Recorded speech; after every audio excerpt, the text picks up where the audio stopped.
A political storm linked to Jeffrey Epstein is intensifying on both sides of the Atlantic.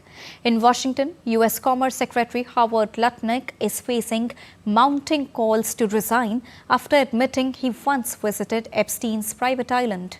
Meanwhile, in Britain, Prime Minister Keir Starmer is battling pressure within his own party over an Epstein-linked appointment. Here's a report by DD India's Harshita Oberoi. Mounting pressure is building on U.S. Commerce Secretary Howard Lutnick as fresh revelations revive scrutiny of his past links to convicted sex offender Jeffrey Epstein. At the center of the storm, Lutnick's admission that he had lunch on Epstein's private Caribbean island in 2012, years after he had previously claimed to have severed all ties with the late financier. Emailed records now show plans for a meeting at Epstein Island. Lutnick insists there was nothing improper about the visit. He maintains he saw no wrongdoing and said only his family, another couple, and Epstein's staff were present at the time. I met Jeffrey Epstein when I moved to a house next door to him in New York, right? And I met him then. Over the next 14 years, I met him 2 other times that I can recall. 2 times. And that is none for 6 years. So 6 years later, I met him. And then a year and a half after that, I met him and never again. Probably the total, and you've seen all of these documents, of these millions and millions of documents, there may be 10 emails connecting me with him, probably about 10 emails connecting me with him over a 14-year period. I did not have any relationship with him. I barely had anything to do with that person. Despite growing calls for his resignation, President Donald Trump's administration has stood firmly by Lutnick. No, Secretary Lutnick remains a very important member of President Trump's team, and the president fully supports the secretary. Across the Atlantic, Epstein controversy is brewing up a political tempest for UK PM Keir Starmer. He's come under pressure over his decision to appoint veteran Labour figure Peter Mandelson as ambassador to Washington. A day after facing demands to step down, Prime Minister confirmed he will lead the Labour Party into the next election.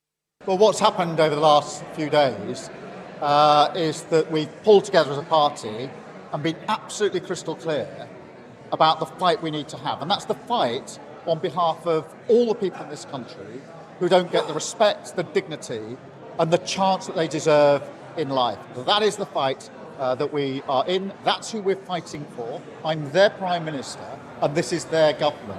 Starmer now faces a key by-election on February 26th, followed by local elections in May, votes that could shape his and his party's future. Harshita Oberoi, DD India. European Union lawmakers are pushing for an investigation into the Epstein case. They say the latest released files suggest potential risk of influence peddling, blackmail and money laundering. For more on the fallout in Europe, we are joined by DW correspondent Chiponda in Berlin. Good afternoon, Chiponda. What are EU lawmakers most concerned about right now? Thanks for having me. Well, EU lawmakers say they don't want to rely on investigations in the United States, and so they are calling for an investigation here.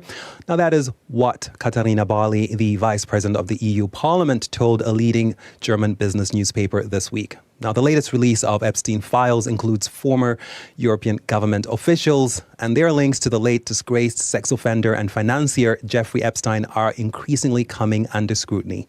Now, while such investigations are normally the responsibility of member states, European lawmakers want to see coordination and cooperation in this case.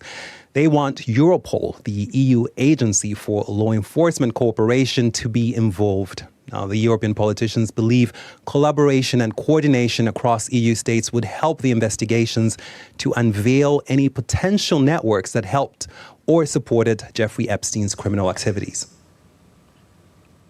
You are in Germany. What has been the response there?